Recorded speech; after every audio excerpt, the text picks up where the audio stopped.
అందరికీ ఇవాళ వచ్చేసి మసూర్ దాల్ తోటి నేను పొడి పప్పు చేస్తున్నానండి, అదే మసాలా పప్పు. దానికి కావాల్సిన ఇంగ్రీడియంట్స్ 2 పెద్ద సైజు ఆనియన్స్ ఇలా సన్నగా కోసుకున్నాను, 6 పచ్చిమిర్చి ఇలా సన్నగా కోసుకున్నాను, మసూర్ దాలు ఈ కప్పుతో 2 కప్పులు తీసుకున్నానండి ఈ గిన్నెతో.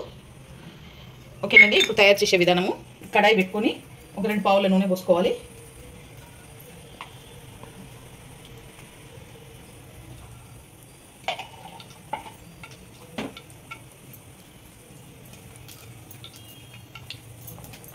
ఇప్పుడు దీంట్లో ఆనియన్ పచ్చిమిర్చి వేసేసుకోవాలి.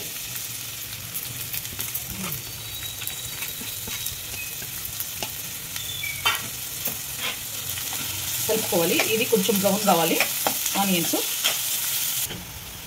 ఓకేనండి, కొంచెం బ్రౌన్ అయ్యాయి. ఇప్పుడు దీంట్లో పసుపు వేసుకుంటున్నాను, సగం చెంచా పసుపు, సగం చెంచా అల్లం వెల్లిపాయ పేస్టు,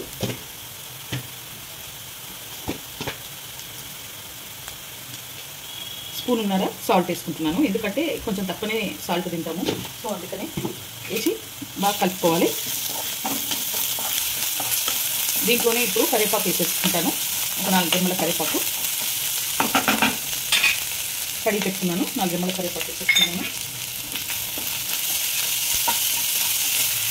ఏంటి ఇప్పుడు పప్పు వేసేసుకోవాలి. 2 సార్లు కడుక్కున్నాను పప్పు వేసేసుకోవాలి. సిమ్లో పెట్టేసుకుంటున్నాను అనమాట.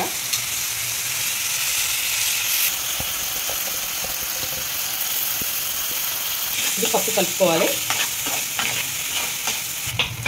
ఇప్పుడు 1 చెంచా కారం వేసుకుంటున్నాను.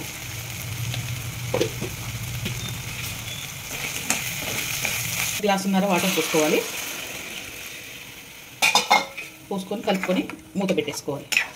అంటే పప్పు ఉడికిపోయింది. ఇప్పుడు దీంట్లో ధనియాల పొడి 1 స్పూను, 1 స్పూన్ గరం మసాలా,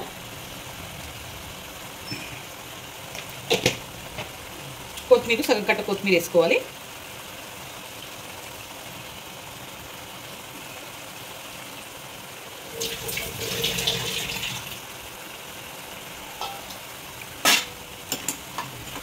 కలుపుకోవాలి. ఒక 2 మినిట్స్ ఉంచి బంద్ చేసుకుంటే అయిపోతుంది. ఓకేనండి, మసూర్ దాల్ మసాలా పప్పు రెడీ అయిపోయింది. ఈ వీడియో కనుక నచ్చితే లైక్ చేయండి, షేర్ చేయండి, కామెంట్ చేయండి, సబ్స్క్రైబ్ చేయండి. చాలా బాగుంటుంది, మీరు కూడా ట్రై చేయండి. రోటీస్లోకి, రైస్లోకి చాలా బాగుంటుంది, ట్రై చేయండి.